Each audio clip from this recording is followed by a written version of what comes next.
de magie qui arrive de Paris avec une précieuse relique de Saint-François et qui va raconter un petit peu son histoire, très simplement. Voilà. Donc, merci beaucoup. Je vais vous laisser vous présenter peut-être un petit peu aussi par rapport à votre travail. Plus simple. Alors, comment ça se fait que je sois arrivée avec ce manteau de Saint-François? C'est parce que j'ai beaucoup travaillé sur les vieux papiers, les vieilles archives des pères capucins qui sont des religieux qui viennent, qui observent la règle de Saint-François. Voilà, ils sont de sa famille. Ça marche? Si, ça marche. Et donc, ayant beaucoup travaillé dans ces archives, j'ai découvert des trésors. C'est très amusant, les vieux placards. On trouve des choses tout à fait hétéroclites. J'ai trouvé une bouchée de pain vieille de 100 ans. J'ai trouvé un bol en céramique avec une petite croix dessus. Et dans ce bol, les vieux moines, les vieux religieux mangeaient tous leurs repas. Il n'y avait pas une assiette pour les nouilles et un verre pour l'eau. Il y avait un seul récipient. Quand on avait soif, on attendait d'avoir fini ce qu'il y avait dans son bol. Et puis le bol, il n'est pas très grand, donc on ne mangeait pas grand-chose. Il y a dans ces vieux placards des sandales, des vieilles sandales, parce que les pères capucins, ils marchaient pieds nus, avec des sandales. Il y a des cordes, il y a des habits religieux, il y a des calices, il y a la clé du tabernacle d'un grand éducateur qui est Monseigneur de Ségur. Il y a plein de trésors de cette espèce. Et au fond du placard, tout à fait au fond, il y avait cette boîte-là que vous voyez là. Cette boîte-là. Au fond de cette boîte, sur cette boîte, il y a écrit « Manteau de Saint-François ». Et le manteau de Saint-François, on appelle ça une relique. Qu'est-ce que c'est une relique? Une relique, c'est quelque chose qui reste. Alors, comme on aime beaucoup le latin en ce moment, hein, reliquare, rester, ça veut dire ce qui nous reste de quelqu'un du passé, d'un événement du passé. Par exemple, on a gardé précieusement le stylo avec lequel on a signé le traité de Versailles. Vous voyez, c'est pas forcément quelque chose de religieux, une relique, mais c'est un reste. C'est quelque chose qui nous rappelle le passé. Alors évidemment, quand on trouve le manteau de Saint-François dans un placard, on se dit, ça va nous rappeler Saint-François, évidemment. Donc, ayant vu cette belle relique, je me suis dit, comment ça se fait qu'on ait gardé tout ce manteau? Et à ce moment-là, on pense un peu, le manteau, c'est quoi? C'est fait avec quoi? Un manteau? De la laine. De la laine. Il est fait avec de la laine. C'est du tissu. C'est du tissu. Et ça sert à quoi, le manteau? Ça aide à mettre sur soi, à nous faire chaud, à nous réchauffer. Quand il y a du vent froid ou de la pluie, on met son manteau. Et alors, le Saint-François, vous voyez, il avait un manteau qui ne prend pas beaucoup de place. C'est juste une grande étoffe sur laquelle, qu'il mettait comme ça sur son dos. On avait dans un grand rectangle en tissu découpé un rond pour le cou, là, et puis c'est tout. Et pour vous montrer ce que c'est, en voilà un. Il est faux, évidemment, mais c'est exactement la même chose. C'est exactement la même chose. Avec, alors vous voyez cette forme bizarre? Vous voyez cette forme très bizarre? Eh bien, ici, il y a l'encolure, ici. Et tout le reste, vous voyez, d'un côté, il reste un grand morceau. Dans le dos, il ne reste plus rien. Et sur le côté droit, il reste un petit morceau tout court. Alors, je vais vous expliquer après comment ça se fait que ce morceau de tissu soit soigneusement plié, soigneusement enveloppé dans cet étui de cuir. merci pour la démonstration. Voilà, après je vous réexpliquerai tout ça. Alors c'est à l'intention des enfants, donc, que j'explique beaucoup de choses sur les reliques, sur le manteau, et comme on voit sur la boîte que c'est écrit manteau de Saint François, on sait que ce manteau a été entre les mains de Saint François. Mais il s'appelle aussi manteau de Sainte Élisabeth. Comment ça se fait? Eh bien, c'est parce que Saint François l'a donné à Sainte Élisabeth, et je vais vous expliquer comment. Et ensuite, il est passé entre les mains de Saint Louis, roi de France. Ce manteau est passé entre les mains de Saint François, Sainte Élisabeth de Hongrie et Saint Louis, roi de France. Et après, il est passé entre les mains de beaucoup d'autres personnes très saintes. Et pour vous l'expliquer, on n'a pas besoin d'être roi de France pour être saint, vous le savez. On n'a pas besoin. On a surtout besoin d'être ami de Jésus. Alors, qu'est-ce que c'est cette histoire de Saint François? Saint François faisait très attention au tissu. Pourquoi? Alors, on va raconter son histoire. Quand sa maman attendait ce bébé, son papa est parti en voyage en France. Ils habitaient en Italie. Il est parti en France pour faire sa grosse commande de tissus, parce qu'en France et en Flandre et dans les pays du Nord, on avait des très beaux tissus. Donc il va acheter ces très beaux tissus. Mais pendant qu'il faisait ce grand voyage, la maman a son bébé.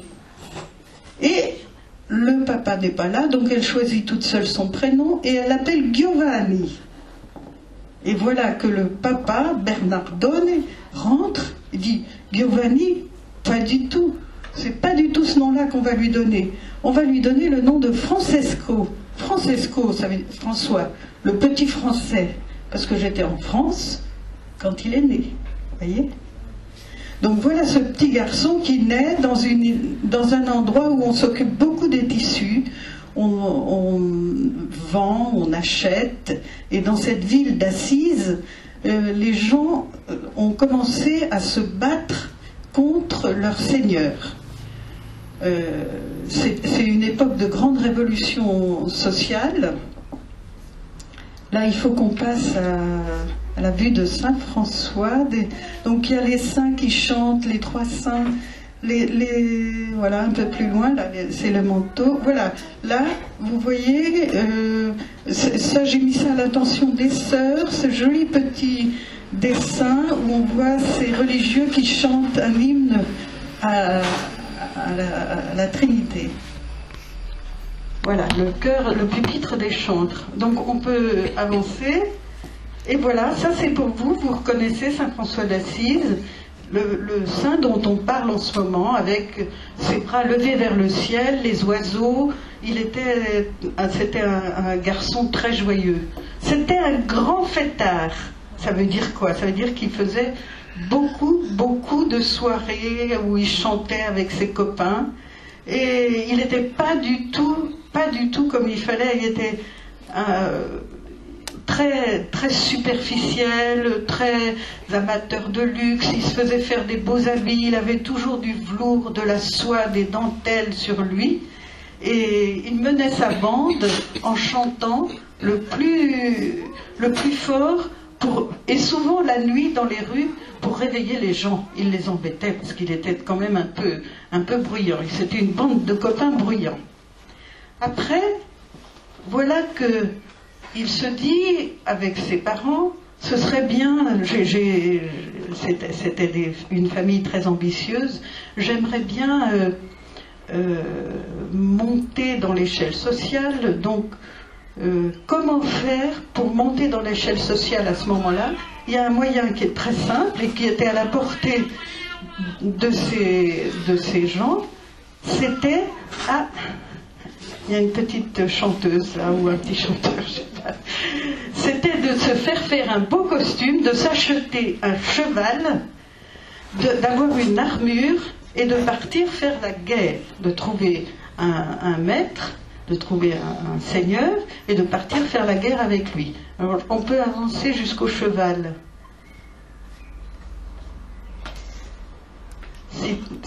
peu, avancer jusqu'au cheval. Parce qu'on voit un beau cavalier avec son armure, ses vêtements très brillants.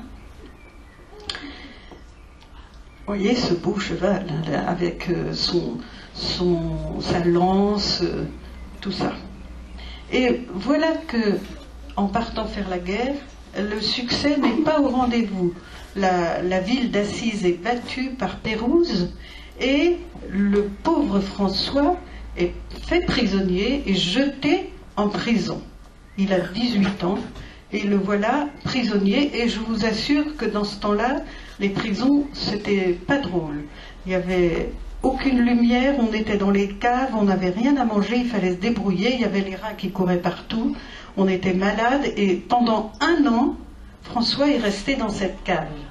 Ça lui a donné le temps de réfléchir, beaucoup réfléchir.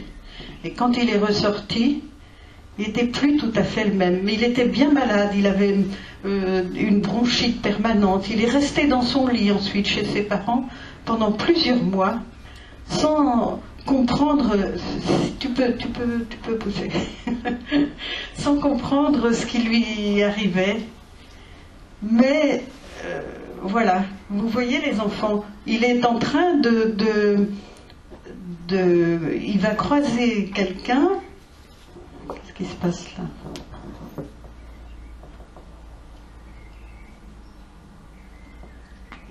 Enfin, il se pose beaucoup de questions sur sa vie actuelle, et je crois que...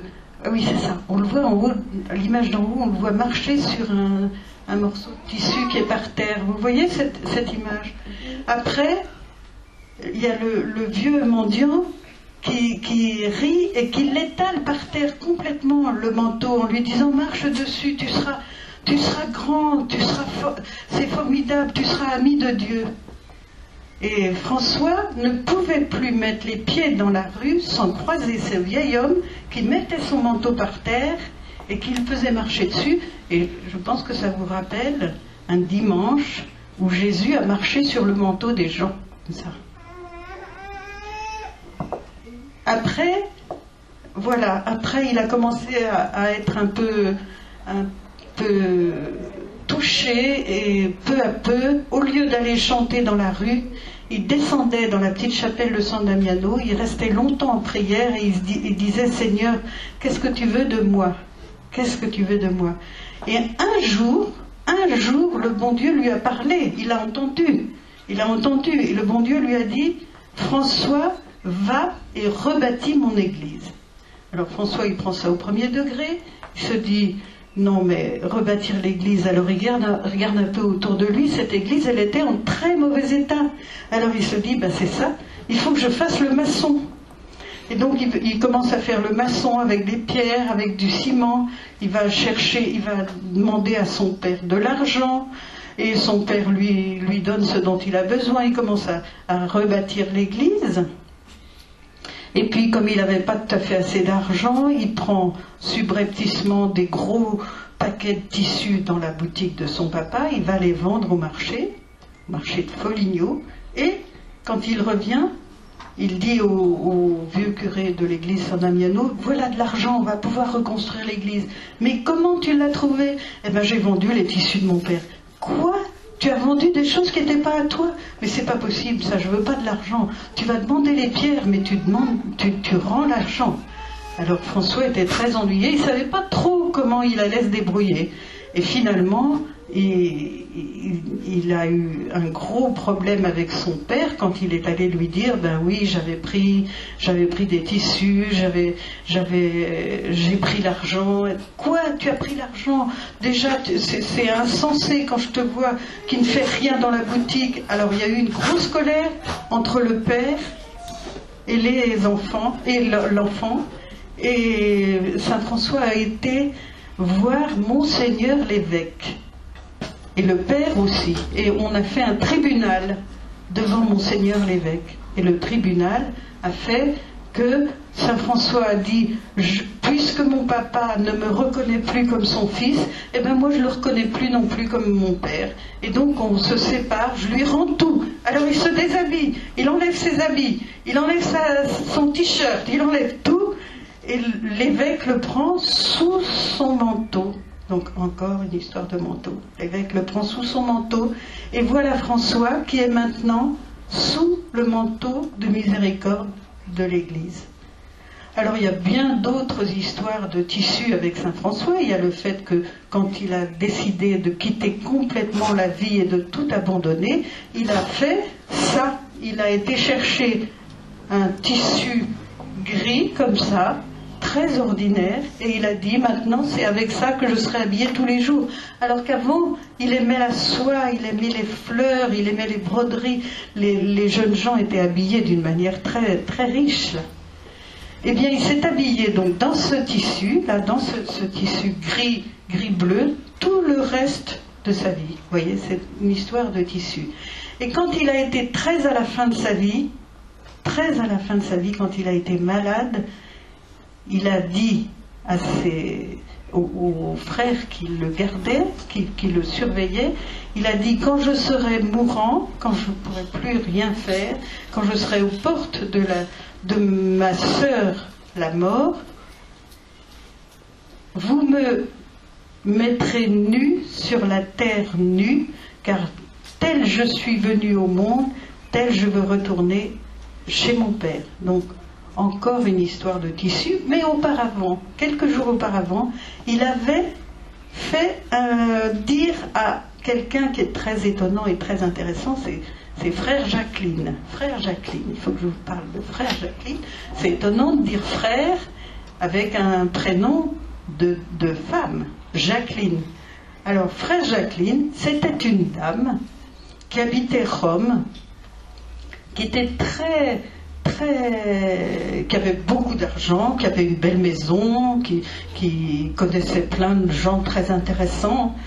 Et puis, Frère Jacqueline, à l'intérieur de sa maison, elle vivait en tertiaire, c'est-à-dire elle vivait très pauvrement. Elle avait une chambre qui était comme une cellule. Il y avait un lit, une table, une chaise, un crucifix, et puis c'est tout. Alors quand Saint François allait à Rome, il allait loger chez Frère Jacqueline. Il l'appelait frère parce qu'elle était tellement fraternelle avec lui qu'on lui avait donné ce petit surnom. Et alors, quelques jours avant sa mort, il fait dire à Frère Jacqueline, je voudrais que vous achetiez un tissu pour mon ensevelissement. Donc, elle a acheté ce beau tissu et on a enveloppé Saint François mort dans ce beau tissu. Et qu'est-ce qu'on a fait après? On l'a porté, vous savez, on l'a porté comme ça sur le chemin. Il était mort, il était sur un brancard, et on est passé devant le couvent de Sainte-Claire, et tout le monde pleurait, tout le monde priait, et tout le monde a pu voir une chose extraordinaire. Mais Sainte-Claire, c'est l'amie de ma petite sœur. Ah, voilà. Et ben voilà, exactement. C'est le nom de l'ami de ta petite sœur? Oui. Ah, ben voilà. C'est celui qui est au ciel, c'est l'ami de Genève, il s'appelle Sainte-Claire. Voilà, c'est ça, tu as raison. Eh bien, on s'est arrêté devant le couvent de Sœur Claire, et tout le monde a prié, était dans le chagrin à la fois et en même temps très heureux parce que c'était un saint de Dieu. Alors au milieu de tout ça, Saint François avait un grand ami qui s'appelait le cardinal Hugolin. Le cardinal Hugolin avait aussi une connaissance, c'était Élisabeth de Hongrie. Alors je vous raconte maintenant l'histoire d'Élisabeth de Hongrie parce que ça se rejoint les deux. Élisabeth de Hongrie, c'était une petite fille et, écoutez bien, à 4 ans, elle est partie de chez ses parents, dans une grande caravane de voitures avec des chevaux, et cette caravane était remplie de richesses. Et la petite fille de 4 ans était au milieu de tout ça, et elle est partie dans une autre famille que la sienne, parce qu'on voulait la préparer à être reine. Alors elle est arrivée dans une autre famille où elle connaissait personne, et pour la petite histoire, pour ceux qui connaissent, sa belle-mère future s'appelait Sophie de Wittelsbach, c'est-à-dire si, le même nom. Et c'est donc l'arrière-arrière-arrière-arrière-grand-mère de Sissi. Voilà. Et donc cette petite Élisabeth, à 4 ans, elle arrive donc, je ne sais pas si vous auriez trouvé ça formidable, hein, d'arriver dans une famille où on ne connaît personne. Mais elle a été très bien accueillie, on a été très gentils avec elle, et il y avait là un grand garçon de 9 ans qui a été très accueillant, très gentil, qui a beaucoup joué avec elle et qui l'emmenait souvent dans la chapelle faire sa prière. Donc ils ont commencé tous les deux à être très amis et à prier ensemble. Et puis comme on les destinait à se marier, un beau jour, quand cette petite fille Élisabeth a eu 14 ans, et que le grand garçon avait 19 ans, on les a mariés. Et quand la petite Élisabeth a eu 15 ans, elle a eu son premier bébé. Eh oui, c'était comme ça. Et donc je crois qu'on peut avancer Élisabeth, on peut regarder un petit peu Élisabeth, ça fait une petite pause aussi. Une petite pause, ça je vous ai pas raconté ça, mais ça fait rien, on avance. Voilà. Alors Élisabeth, vous voyez cette petite qui est devenue une sainte et qui était une reine aussi, donc elle a sa couronne, elle aura sa couronne après. Elle habitait donc en Hongrie et elle est partie en Thuringe, donc tu peux pousser le truc. Voilà, elle était destinée à faire une petite reine. La toute petite fille fut présentée à son jeune fiancé en anticipation de leurs noces futures et son éducation fut soignée comme il convenait, vous voyez.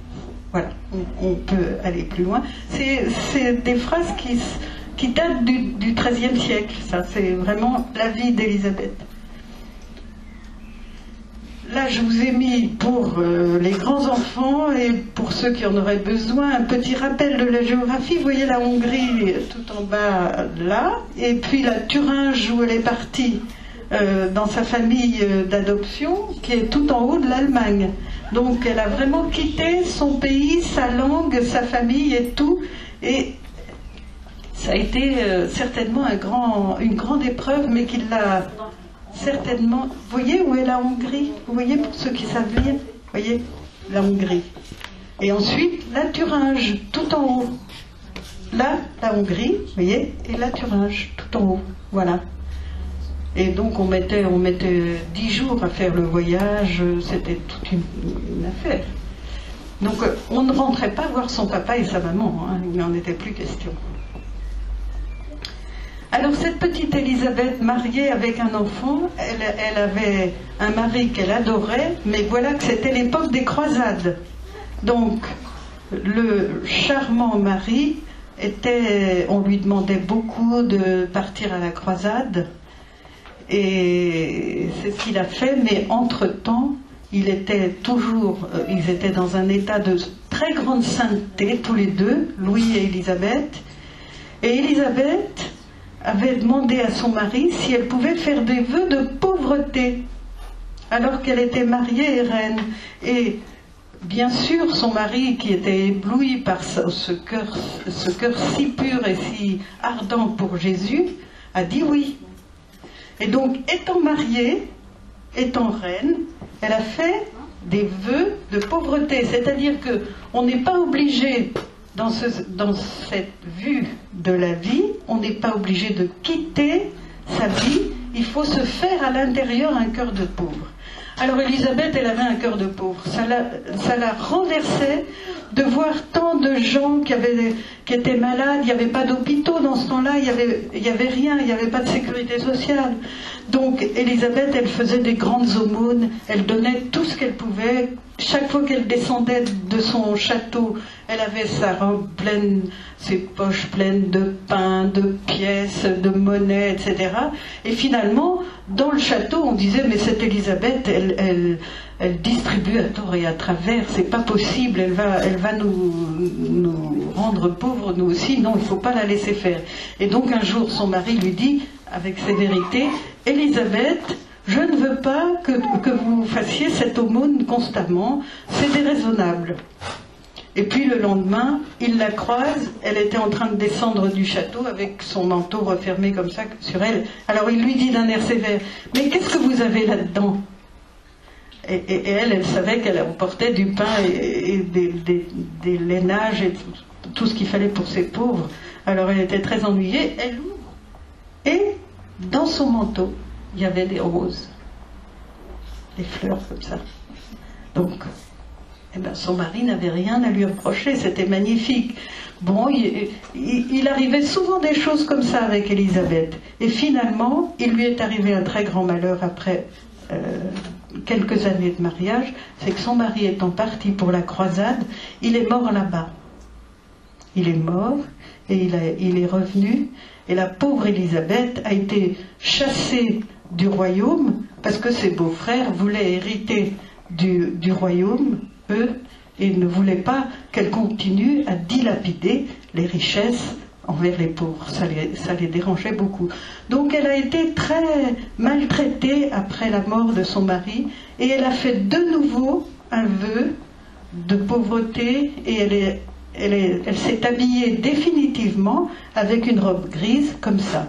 Et un jour, le cardinal Hugolin, qui entendait parler de tout ça, a su qu'Élisabeth était devenue une servante de Dieu dans toute sa pauvreté. Et le cardinal en parlait avec saint François, il lui a dit « Oh, il faudrait l'encourager, cette petite, elle est toute seule maintenant, elle a tellement de malheurs, il faut l'encourager dans cette voie de pauvreté, c'est merveilleux. » Et il a fait envoyer par le cardinal Hugolin et par les franciscains, il a fait envoyer le manteau qui est ici, en Thuringe, pour Élisabeth. Élisabeth l'a reçu avec énormément de joie et elle disait « Jamais je n'ai de chagrin, jamais je n'ai de grâce très spéciale à demander sans que je revête le manteau de saint François et quand je le mets sur mes épaules, mes chagrins s'en vont. » Voyez ? Alors ce manteau était donc sur... Ça veut dire que quand on a beaucoup de chagrin, on a des souffrances, comme le Christ a eu ses souffrances avec la couronne d'épines, tu vois. Et Élisabeth, elle a eu beaucoup de souffrances, elle a beaucoup souffert, et donc sa couronne de reine, elle s'est transformée peu à peu en couronne d'épines, comme Jésus. Voilà. Et donc le manteau, il est chez Élisabeth, mais la petite Élisabeth, elle a eu tellement de chagrin, tellement d'épreuves, et elle est tellement... Elle pratique le jeûne et les privations avec tellement d'excès, parce que c'était une nature passionnée, elle va dépérir et mourir en... alors je ne vous ai pas donné beaucoup de dates, mais je sais pas si c'est nécessaire. Dans la croix. Oui. Oui, voilà. Et donc en 1230, alors que saint François était mort en 1226, Élisabeth va mourir en 1231. En 1230, elle fait la grande aumône. Ça, je raconte ça pour les grands, mais les petits, vous pouvez écouter. La grande aumône de Sainte Élisabeth, c'est vraiment une journée exceptionnelle. On lui avait enfin remis l'argent, beaucoup d'argent, de sa dot, qui avait été promise et qui n'avait jamais été versée. Et donc, pour l'aider à vivre, finalement, sa famille à elle lui envoie cette dot. C'était beaucoup d'argent parce que les familles royales et princières avaient des fortunes colossales. Donc elle reçoit un énorme paquet d'argent alors qu'elle avait fait ce vœu de pauvreté, etc. Et elle décide de faire de cet argent la grande aumône. Et pour que ce ne soit pas le bazar, elle l'organise, cette grande aumône. C'est-à-dire qu'elle fait prévenir dans son comté, elle fait prévenir qu'elle va distribuer tout cet argent, et elle dit aux pauvres gens, vous viendrez chercher votre aumône, mais je ne veux pas de resquilleurs, vous ferez la queue, vous serez organisés, on fera comme il faut. Et alors, elle dit, si quelqu'un ne fait pas bien la queue, on lui coupera une mèche de cheveux. C'est quoi une mèche de cheveux? Une mèche de cheveux, comme ça. Alors, c'est pas drôle parce que ça vous rend un petit peu moche quand même, d'avoir une grosse mèche de cheveux qui est coupée comme ça. C'est une pénitence. Et voilà-t-il pas qu'une jeune fille avec des cheveux absolument magnifiques vient dans la queue de la grande aumône, mais elle venait pas, elle, spécialement pour demander quelque chose. Elle voulait voir Élisabeth, parce qu'Élisabeth avait une réputation extraordinaire. Alors elle s'approche un peu, et elle dépasse un peu les gens qui étaient devant elle. Alors aussitôt on lui dit, ah, mais voilà, vous avez resquillé, c'est pas bien. Alors, on l'amène devant Élisabeth, et Élisabeth dit, vous avez resquillé, on va vous couper les cheveux. Oh, puis en plus, vous avez de très beaux cheveux, donc on coupe tout. Une manière radicale, hein, mais c'est ça cette époque, on était tellement entiers. Donc la pauvre fille s'est retrouvée sans avoir rien fait de mal, elle s'est retrouvée avec ses cheveux coupés par terre. Et c'était quand même un gros chagrin dans ces époques-là. Et donc la fille dit, mais elle se met à pleurer, c'est pas moi, mais je voulais rien, etc. Alors Élisabeth lui dit, bon, qu'est-ce que vous voulez dans la vie maintenant? Ben, je voudrais servir le bon Dieu, puisque c'est ça dont vous parlez tout le temps.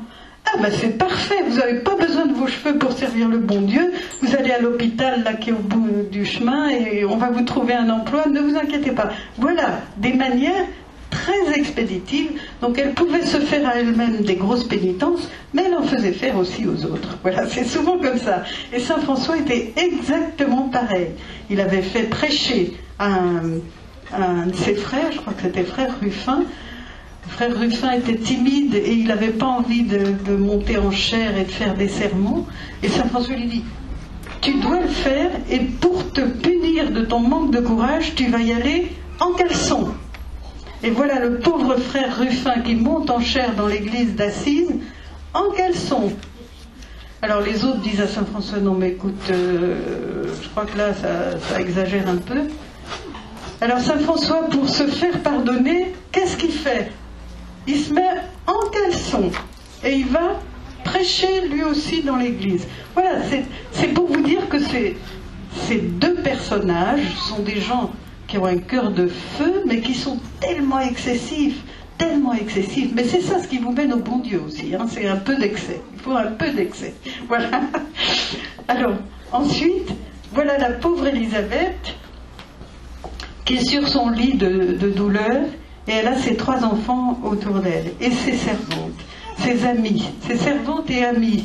Elles avaient toutes pris l'habit gris des pénitentes, tout le monde était dans la même charrette. Et Élisabeth dit, j'ai un seul trésor, j'ai tout donné, j'ai un seul trésor, c'est le manteau de Saint François, et je le donne à mon amie Henriette, je crois, un nom de ce genre. Et voilà, c'est ça, là on voit Saint François et Sainte Élisabeth, et c'est l'échange du manteau. Donc ce manteau, Sainte Élisabeth le donne à son amie qui était près d'elle au moment de sa mort. Cette amie, quand on a eu enterré Élisabeth, elle ne veut pas le garder, c'est trop précieux.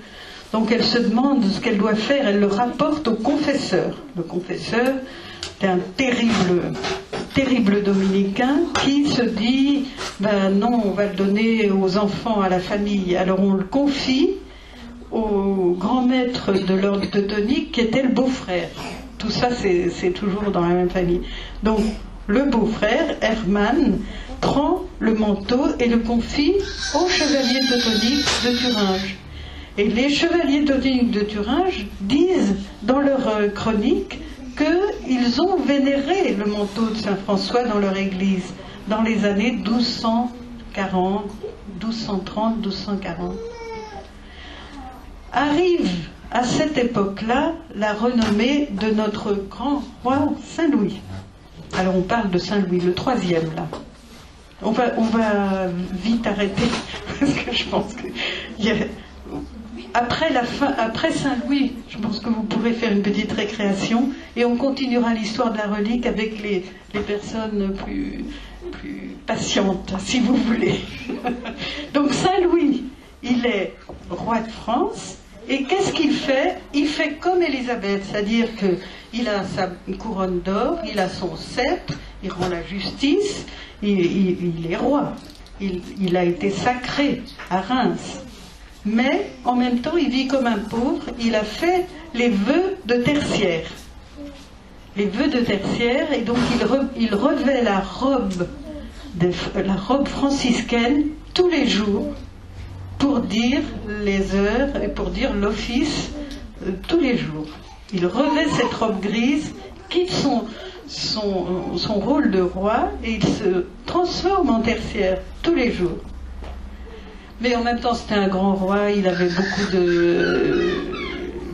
beaucoup de diplomatie et il servait notamment à faire le lien entre le pape Innocent III, qui était un sale mauvais caractère, et l'empereur d'Allemagne Frédéric II, qui était un très sale et très mauvais caractère.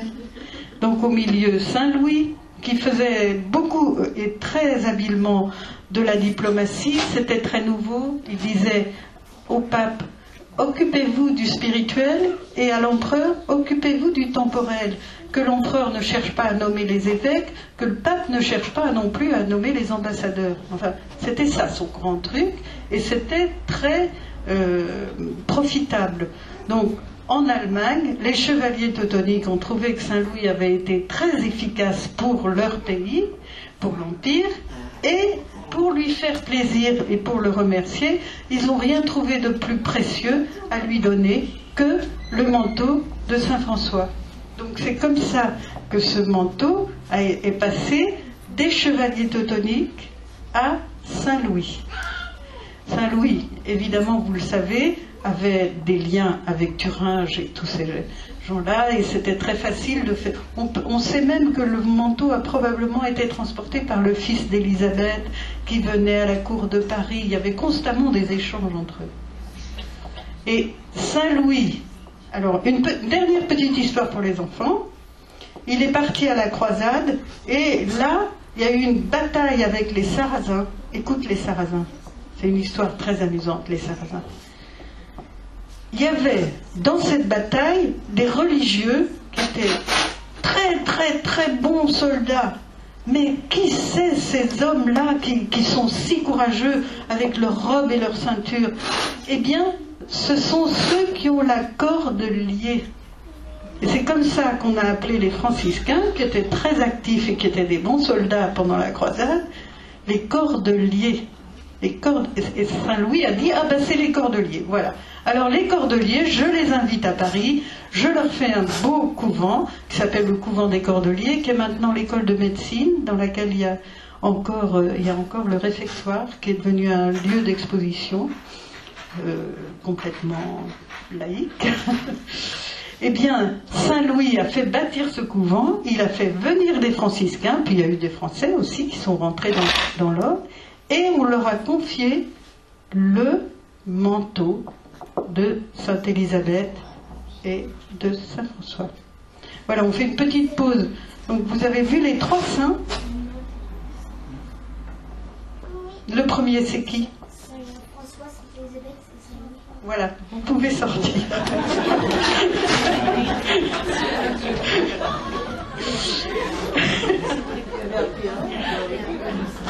Après, juste pour vous distraire et vous attacher à cette relique précieuse quand même, la suite de l'histoire, c'est que les Cordeliers ont exposé la relique sans discontinuer depuis le XIIIe siècle jusqu'à 1790. C'est toujours la même chose. C'est une rupture très très grande dans notre histoire. Et en on trouve dans les chroniques de Paris les récits des grandes processions où on demandait la paix dans le royaume, où on demandait que la peste soit vaincue, enfin ces grandes processions. Et puis tous les ans à la Saint-François ou à la Saint-Louis ou à la... Voilà, toutes ces grandes processions de la ville de Paris, on sortait les reliques. Alors il y en avait beaucoup, mais dans la liste des reliques, on trouve le manteau de Sainte-Élisabeth, on l'appelle comme ça, le manteau de Sainte-Élisabeth. Et puis, dans les inventaires du couvent, qui étaient faits d'une manière assez régulière, on voit que dans la liste des reliques du couvent des Cordeliers, il y a le manteau de Sainte-Élisabeth, qui est celui-ci. Arrive la Révolution, et dans la tourmente, en fait, il y a énormément de saccages, et un tertiaire décide devant le danger de prendre le manteau qu'il avait souvent vu parce qu'il avait été petit enfant de chœur chez les Cordeliers, qu'il était tertiaire avec leur église là. Il décide de prendre le manteau chez lui pour le protéger contre le vandalisme d'un certain monsieur Auguin. Et quand Napoléon a pu ramener un semblant d'ordre et de paix religieuse dans Paris, en 1800, ce tertiaire a apporté la relique à l'archevêché de Paris, où on l'a réauthentifié, c'est-à-dire qu'on a mis sur ce manteau des sceaux de cire de l'archevêché, et on a dit c'est bien le manteau de Saint-François. Plusieurs personnes le reconnaissent. Il a été, avant la Révolution, chez les Cordeliers. On peut avancer un bon paquet de vues, je crois. Voilà, vous reconnaissez ce que vous avez là devant vous, l'étui de cuir. Et puis, ah oui, voilà, on va en rester là pour l'instant. Donc ce manteau est revenu à la surface vers 1800, et à l'archevêché on a dit à M. Auguin, écoutez, on le donnera à la première congrégation franciscaine qui viendra se réinstaller dans Paris. Et la première congrégation franciscaine a été des récollettes qui se sont installées du côté des Batignolles, donc on les appelait les récollettes des Batignolles, voilà. Et ces récollettes n'ont pas eu de nouvelles recrues, elles ont eu du mal, et finalement elles ont quitté Paris. Mais la supérieure, une certaine Madame Lotte, est partie avec le manteau. Donc le manteau a quitté Paris en 1840, et en 1852, les Capucins de France les Capucins étaient revenus dans Paris, et ils faisaient des missions dans les paroisses, dans les provinces. Ils faisaient souvent le carême, l'Avent, des missions de conversion. Et l'un d'entre eux est allé dans le village de Madame Lotte, qui s'appelait Saint-Pierre-des-Cercueils. C'est pas une très jolie dénomination, mais avec les temps modernes, c'est devenu Saint-Pierre-des-Fleurs, parce qu'on a toujours peur de ce qui fâche. À Saint-Pierre-des-Fleurs, on a retrouvé, donc bien tranquille dans la sacristie, le manteau de Saint-François. Alors le Capucin qui a vu ça, on tremblait de joie et d'envie en même temps, et donc ils ont fait des tractations pendant plusieurs années pour que l'ancienne Récollette veuille bien donner le manteau aux Capucins. C'est ce qui s'est fait, et dans les années 60, 65, on a récupéré le manteau chez les Pères Capucins, qui étaient à ce moment-là rue de la Santé, et on a eu une histoire de reliquaire terrible. L'un des Capucins avait commandé un reliquaire chez un menuisier qui ne plaisait pas aux autres. Mais comment avez-vous pu prendre cette initiative? Ce n'était pas à vous de le faire. On va défaire. Mais non, on ne peut pas, c'est déjà payé. Enfin, il y a tout un tas d'histoires comme ça pour un reliquaire qui était, à nos yeux actuels, pas beau du tout, c'est vrai. Et puis arrive la guerre de 70. Alors là, le couvent de la rue de la Santé des Capucins se trouve au plein milieu de la tourmente de 71, les barricades. Et donc, de nouveau, on demande à un tertiaire de prendre le manteau chez lui, le temps que tout s'apaise. Puis ça dure quelques mois, le manteau revient chez les Pères Capucins, arrive une nouvelle tourmente en plusieurs étapes, mais au moment des inventaires de 1905, le manteau est évacué hors de France, puisque les Capucins sont chassés, ils doivent s'installer en Belgique et en Hollande. Le manteau avec d'autres reliques et toute la bibliothèque partent en Hollande. Alors, après, il y a l'épisode de la guerre de 14, vous savez que la France a rappelé tous ces religieux expulsés en se disant finalement on en aurait bien besoin, et qu'après la guerre de 14, les religieux ont dit vous nous avez fait revenir, on ne repartira pas. Donc on a trouvé un concordat qui a été réglé en 1924. Et là, les ordres religieux ont pu revenir d'une manière officielle en demandant leur autorisation, et le manteau est revenu, mais ce serait trop simple, il n'est pas revenu à Paris, il est revenu à Brie-sur-Marne. Il y a eu une première étape à Brie-sur-Marne, le temps de reconstruire un nouveau couvent à Paris, et en 1926, pour le 7e centenaire de Saint-François, le manteau est revenu rue Boissonnade, où il est toujours, avec un petit épisode en 1940, où il est reparti chez un tertiaire, vive les tertiaires, et puis il est revenu, et voilà que là, c'est pas la tourmente politique, c'est pas l'histoire, c'est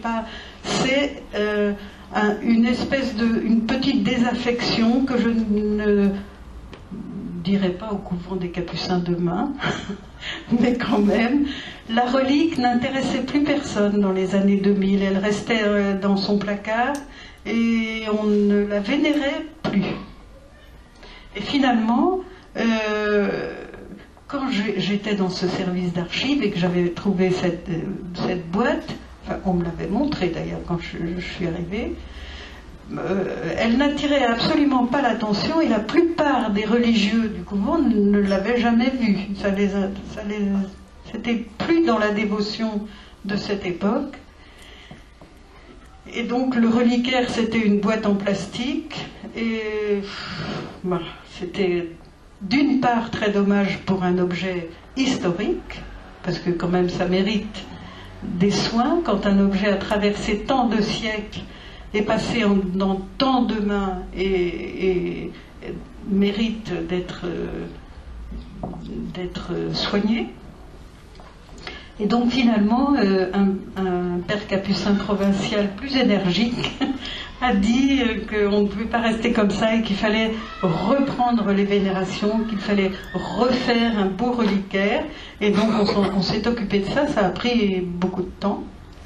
Et pour le faire, là, une petite alors oui, là je vous montre le croquis de l'artiste qui a préparé le reliquaire que vous verrez là dans la chapelle.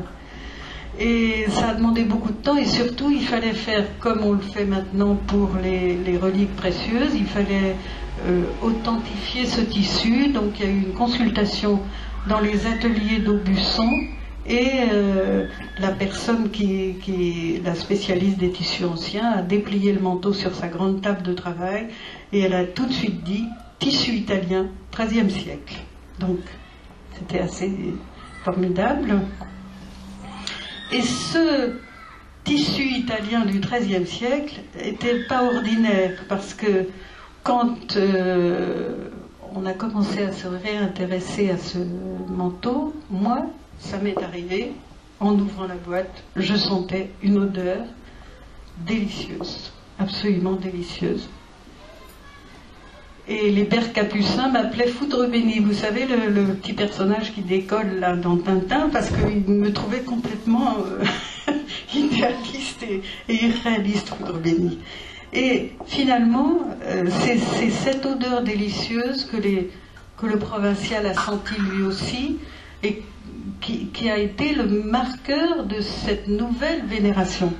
Et donc, quand on avait ce tissu étalé sur la table dans les ateliers d'Aubusson, des ateliers complètement techniques où il n'était pas question de contexte religieux, le manteau a senti une odeur absolument délicieuse, et la personne chargée de communication, entrant là, a dit « Mais qu'est-ce que vous faites ici? Qu'est-ce que vous faites? Ça sent délicieusement bon !»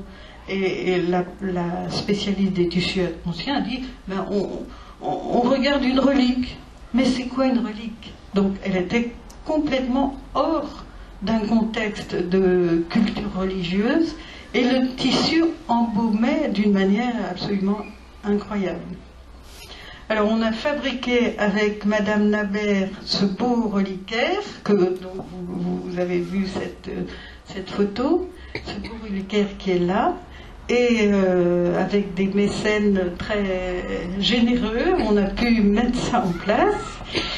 Et voilà, grâce à ça, maintenant, les vénérations sont plus nombreuses, et notamment, enfin, évidemment à Paris, le jour de la Saint-François, on descend le reliquaire, on installe le manteau, et puis quand on a une demande pressante, eh bien j'ai été chargée de cette mission par les pères capucins, de faire le reliquaire et de proposer à la vénération, évidemment pas trop souvent quand même parce que le tissu est fragile, mais 1 ou 2 fois par an on peut se promener un peu avec, voilà, pour être voilà, dans le souvenir de ce petit homme fou, complètement de Dieu, Saint François, et de cette jeune reine, Sainte Élisabeth, qui était elle aussi très radicale dans son amour de Dieu et dans sa prière, très radicale. Et puis Saint Louis nous a fait un beau cadeau aussi, voilà. Et je crois que quand on m'avait raconté cette petite histoire de quelqu'un qui arrive au ciel, et alors Saint Pierre l'accueille et lui dit eh bien, cher ami, vous voilà arrivé au ciel, qui voulez-vous voir, qui vous intéresse? Alors, la personne répond, ben, j'aimerais bien voir Saint François. Ah, il y a beaucoup de monde autour de lui, vous aurez la queue, c'est peut-être un peu dommage. Et puis, ah bon, ben alors, Sainte Claire, oh, c'est fou, elle est très demandée, vous n'y arriverez pas, vous allez avoir des heures d'attente. Eh bien, est-ce que je pourrais voir mes grands-mères? Oh, mais très bien, elles sont tout près du bon Dieu, elles sont très saintes.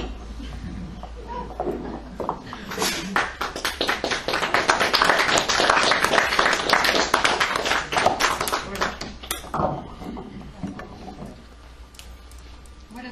Alors, vous voyez, ce manteau a été coupé énormément. Et vous avez de par le monde énormément de tout petits morceaux de tissu, tout petits. Vous voyez ce tissu gris qu'on revoit, qu'on retrouve évidemment.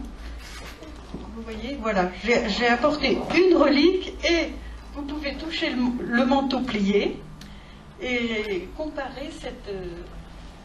Donc il y a des centaines de petits morceaux qui se promènent de par le monde et qui rappellent Saint François. C'est tout à fait extraordinaire. Tout à fait extraordinaire. Mais on a la chance maintenant de ne plus y toucher parce que des sœurs Clarisse ont fait vous verrez ça, elles ont bordé d'un biais. Moi je ne l'ai pas fait sur le facsimilé parce que c'était quand même très long à faire. Mais ce facsimilé a servi à l'atelier d'Aubusson à nous apprendre à plier le tissu pour qu'il ne souffre pas de plis et que les seaux de cire ne soient pas brisés. Donc sur le facsimilé, il y a des seaux en carton qui nous ont appris à plier précautionneusement le vrai manteau, mais on a appris, il y a 3 plis comme ci, il y a 3 plis comme ça, enfin c'est toute une voilà, c'est tout un soin et c'est très précieux. Voilà, je vous ai dit pas tout mais presque quand même. Oui, Marie-Hélène, tu as une question. Oui, c'est elle qui a fait le reliquaire. enseigne. Quand est-ce qu'elle a fait ça? Elle a fait ça il y a 2-3 ans. C'est Madame Nabert qui enseigne. Alors, non, c'est la fille.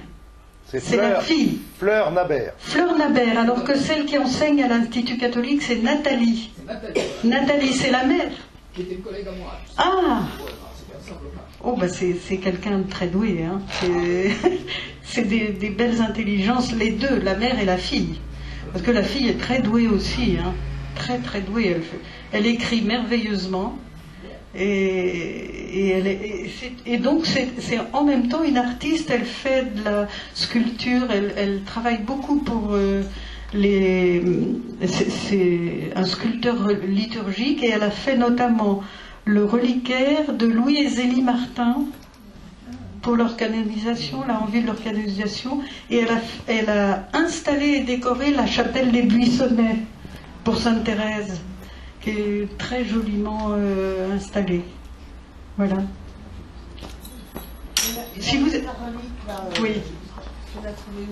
Ah ben elle vient de Paris. Elle vient de Paris. Et c'est un bon père capucin qui avait un couteau de sculpteur très, très habile, qui a sculpté ce Saint François qui lève les bras, c'est super, et qui a mis le petit reliquaire au milieu. C'est très très joli. Hein. Et donc nous avions cette relique sur le bureau des archives. Donc c'est pour ça que je voulais apporter. Évidemment, il retournera là-bas. Parce que quand on trimballe les choses, on est dans les archives, quelles qu'elles soient, on laisse un papier. J'ai pris le manteau de Saint-François le 13 mai à 9h30. Je le rendrai vendredi matin. J'ai pris la relique, je la rendrai, c'est promis. Voilà, et donc le mouvement qu'aura fait le manteau, parce que des gens dans 50 ans diront « Mais il n'est pas à Paris, je l'ai vu à Angers. » Ben, si, il est à Paris, mais il est venu à Angers. Voilà, il faut garder le souvenir, la trace des mouvements. C'est très très important dans les archives. Et voilà.